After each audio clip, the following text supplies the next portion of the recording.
کسی بھی معاشرے کے اندر اگر اس معاشرے کی زوال کی سب سے بڑا وجہ ہے نا، اگر سب سے بڑی اور بیسک وجہ ہے، وہ سادہ لفظوں میں ہم یہی کہہ سکتے ہیں کہ وہ تعلیم کی کمی ہے، تعلیم کا فقدان ہے، الٹریسی ہے۔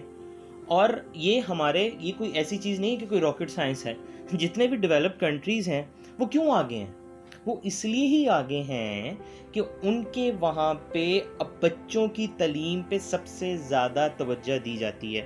اور ظاہر ہے جب بچوں کی تعلیم پہ توجہ جتنی بھی دی جائے گی تو اوبیسلی بچے جو ہیں، ان بچوں نے اوبیسلی، وہ آپ کی ینگ جنریشن ہے، وہ آپ کی آگے آنے والی نسل ہے، اس نسل نے آگے جا کے ملک کی باغ دوڑ سنبھالنی ہے۔ تو ان بچوں کی جتنی اچھی تعلیم تو تربیت کی جائے گی، اور یہ میں کہتا ہوں وہی معاشرے ہمیشہ آگے نکلیں جو اپنی ینگ جنریشن کو اس قابل بناتے ہیں کہ وہ آگے چل کے ان کو اس لیول کی موڈ آف ایجوکیشن دی جاتی ہے، ان کو اس لیول کی تربیت دی جاتی ہے کہ وہ آگے نکلتے ہیں، تو اوبیسلی پھر انہوں نے آگے جا کے اپنے ملک کو اسی لیول پہ لے کے جانا ہے۔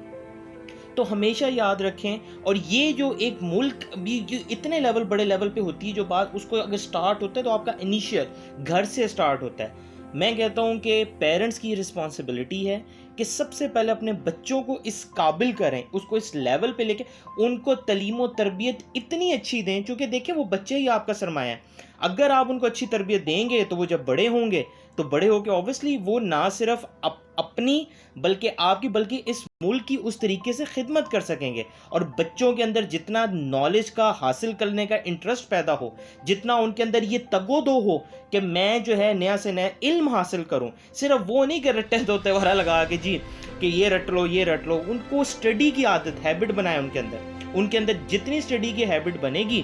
وہ آٹومیٹکلی چیزیں ان کے اندر جو ہے مینٹلی طور پہ ان کے اندر جو کئی کنفیوژن ہے، اور اس اسٹڈی کا اگر میں کہوں ان کی اپنی پرسنالٹی، ان کی اپنی ذات کے ساتھ لنکیج ہوتا ہے، تو وہ جتنا بچوں کے اندر،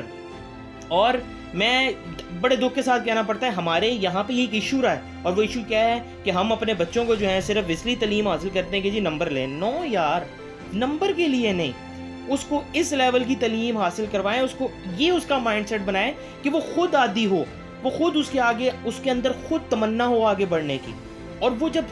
اس کے اندر اس کے لیے وہ انٹرسٹ جو پیدا کرنا ہے وہ پیرنٹس ہی کریں گے۔ وہ کھاتے پیتے کھیلتے کودتے، وہ جس وقت اس کے اندر خود ڈیولپڈ ہو یہ چیزیں، ہیبٹ ڈیولپ ہو، اسٹڈی کی ہیبٹ پیدا کرے بچے کے اندر۔ اور اس کے لیے کوئی مار دھاڑ کی ضرورت نہیں ہوتی، اس کو جتنا لینر اور پیار سے سمجھائیں گے بچے کو تو آپ جدھر مولڈ کریں گے وہ تو مولڈ ہو جائے گا۔ اور میں کہوں کہ یہ معاشرے کی ترقی کی سب سے بڑی وجہ ہوتی ہے، وہی معاشرے آگے گئے ہیں جن کے اندر جو ہے، جنہوں نے تعلیم و تربیت پہ باقاعدہ فوکس کیا، اور وہ معاشرے ہمیشہ ترقی کرتے ہیں۔ اور جن معاشروں نے صرف جو ہے، یا جن لوگوں نے صرف جو ہے اپنی ترقی اور تربیت جو ہے وہ صرف اپنے لیول تک سمجھی کہ اپنا مال بناؤ اور سب کچھ بناؤ، تو مال بنانے سے، روپیہ پیسہ اکٹھے کرنے سے ملک ترقی نہیں کر جاتا، قومیں ترقی نہیں کرتی۔ وہی قومیں آگے نکلتی ہیں، وہ چاہے کوئی بھی قوم ہو، جو اپنی نسل کو، ان کے اندر تعلیم و تربیت ان کی بہتر طریقے سے کریں، اس کی اہمیت کو سمجھیں۔ جو قومیں یہ سمجھ جاتی ہیں اور وہ قومیں ہمیشہ آگے نکلتی ہیں، اور وہ قومیں اور یہ سٹارٹ ہوتا ہے ایک بچے سے، اپنے بچے کی تعلیم و تربیت ہے۔ بچہ ایک بالکل ایسے ہے کہ جیسے ایک دانہ ہے، ایک چھوٹا سا دانہ جو ہوتا ہے، جس کا زمین کے اندر بویا جاتا ہے، تو جب وہ ایک تنا اور درخت بنتا ہے تو وہ اس کا خیال رکھا جاتا ہے، اس دانے کو بو کے اس کا خیال رکھا جاتا ہے،